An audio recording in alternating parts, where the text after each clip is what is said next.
આજનો દિવસ ખૂબ જ મહત્વનો કેમ કે જસદણનો જંગ જે દિવસની રાહ જોવાતી હતી તે દિવસ આજે આવી પહોંચ્યો છે।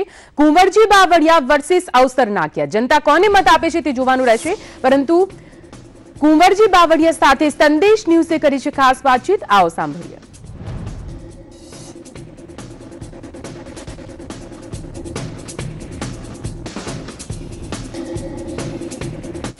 વિધાનસભાની પેટા ચૂંટણીનો જંગ જામ્યો છે ને આપણી વાત કરવા જોઈએ તો ક્યાંક ભાજપના ઉમેદવાર છે કુંવરજી બાવળિયા તે પોતે પોતાનો નિત્યક્રમ મુજબ અહીંયા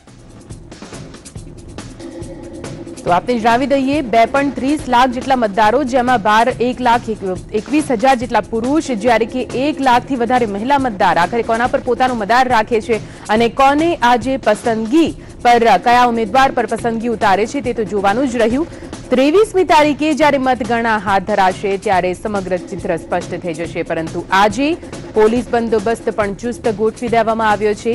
જસદણમાં જાણે કે રણસંગ્રામ સર્જાયો હોય તે રીતની આજે ત્યાંના દ્રશ્ય સામે આવી રહ્યા છે। અતિ સંવેદનશીલ 26 જેટલા મતદાન મથકો, જ્યારે કે 126 જેટલા સંવેદનશીલ મતદાન મથકો પર ચાંપતી નજર રાખવામાં આવી રહી છે।